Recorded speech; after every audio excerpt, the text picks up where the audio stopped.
SC. Verma optical instrument का numerical 12.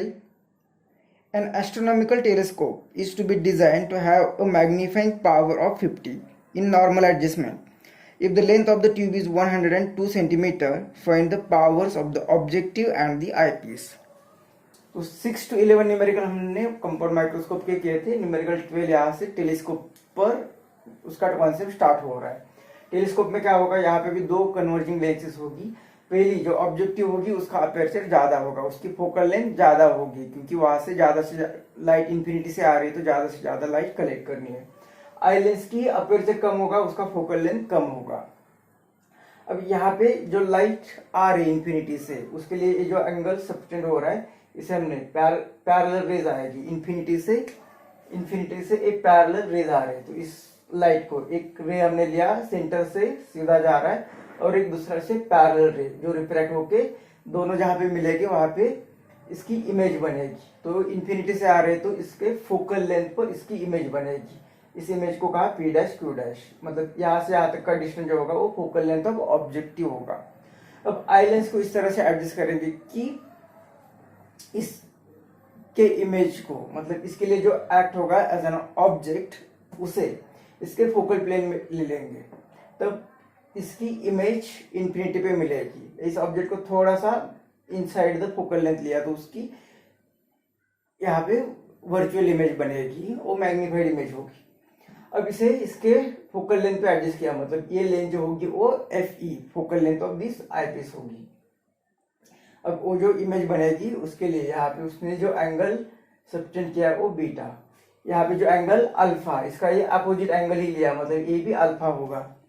और ये जो दोनों लेंस के बीच में सेपरेशन होगा इसे कहते हैं ट्यूब लेंथ. और ट्यूब लेंथ यहाँ से यहाँ तक F0 और यहाँ से यहाँ पे FE, मतलब L इज इक्वल टू जो होगा ट्यूब लेंथ वो यहाँ से यहाँ तक F0 और आगे FE, मतलब ये होगी ट्यूब लेंथ. और जो कि हमें दी हुई गिवन में 102 सेंटीमीटर. और यहाँ पे क्वेश्चन में कहा कि मैग्नीफाइंग पावर दी हुई है हमें, और हमें power of this objective lens and eye lens find करनी है. अब मैग्नीफाइंग पावर दी हुई, मतलब मैग्नीफाइंग पावर का इक्वेशन पहले हमें फाइंड करना पड़ेगा, जैसे हमने कंपाउंड माइक्रोस्कोप के लिए किया था. मतलब ये बीटा एंगल कितना ज्यादा है देन अल्फा, मतलब ये आएगा बीटा अपॉन अल्फा. तो बीटा और अल्फा क्या है ये हमें फाइंड करना पड़ेगा. तो इसके लिए ये जो फिगर दी हुई इसकी ज्योमेट्री देखेंगे तो ये जो यहाँ पे एंगल अल्फा आ रहा है, इस ट्रायंगल को अगर हम कंसिडर करते हैं यहाँ पे, तो इस ट्रायंगल को कुछ नाम देते हैं P1, यहाँ पे Q डैश P डैश. तो इन ट्रायंगल ये P1 Q dash P dash, इस ट्रायंगल में यहाँ पे tan अल्फा, और अल्फा स्मॉल है तो एंगल स्मॉल है तो सिर्फ अल्फा लिखेंगे.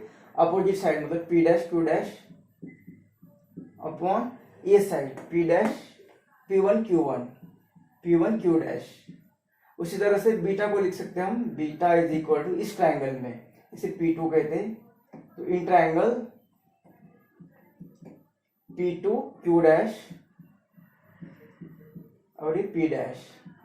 इस ट्रायंगल में भी tan बीटा, मतलब इस beta is equal to small angle के लिए tan beta is equal to beta, इसे लिखते हैं P dash Q dash upon ये डिस्टेंस Q डैश P2. तो इसे इक्वेशन 2, इसे इक्वेशन 3. हमें चाहिए m is equal to beta upon alpha, तो बीटा अपॉन अल्फा मतलब m is equal to beta upon alpha है. तो इससे डिवाइड करना है P dash Q dash divided by ये Q dash P2 divided by ये अल्फा, मतलब उल्टा करके हम इसे मल्टीप्लाई करेंगे तो P1 Q dash upon P dash Q dash, ये कट होगा. तो ये क्या बचा हुआ है, m is equal to P1 Q dash. तो ये P1 Q डैश जो कि है F0 divided by Q dash P2 जो कि है FE. तो ये आएगा मैग्निफिकेशन. तो ये हमें दिया हुआ है, इसकी वैल्यू हमें दी है 50. तो फ्रॉम इक्वेशन 1 हम लिख सकते हैं, मतलब L इज इक्वल टू जो F0 प्लस FE मिला है, तो ये L की वैल्यू 102. ये टोटल लेंथ L जो कि है F0 प्लस FE, मतलब ये 102 दी हुई है, तो ये आया F0 प्लस FE। इसे इक्वेशन ए दिया, और दूसरा ए मैग्निफिकेशन 50 दिया, तो 50 is equal to F0 upon FE।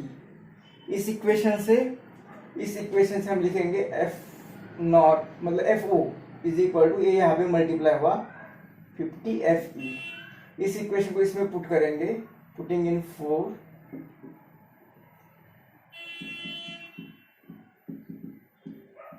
तो ये आएगा 102 इज इक्वल टू FO की वैल्यू लिखेंगे 50 FE प्लस AFE, मतलब ये आ गया 102 इज इक्वल टू इसके एडिशन 51 FE, मतलब FE आ गया, E से डिवाइड करेगा तो ये आएगा 2। तो focal length of eye lens आ गई 2।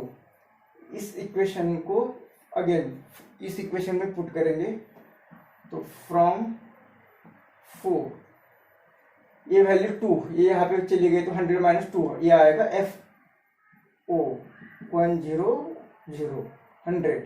तो दोनों की फोकल लेंथ मिल गई। हमें क्वेश्चन में कहा कि पावर्स फाइंड करो, तो पावर्स क्या होती है, power is equal to focal length. तो पावर ऑफ ऑब्जेक्टिव आएगी 1 upon focal length of objective.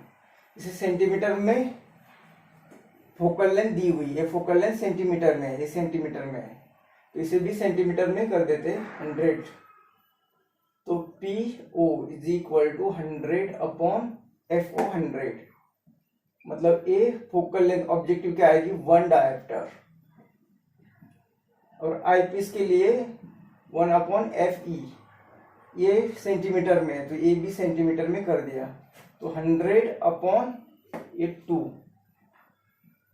तो ये आएगी 50 डायप्टर।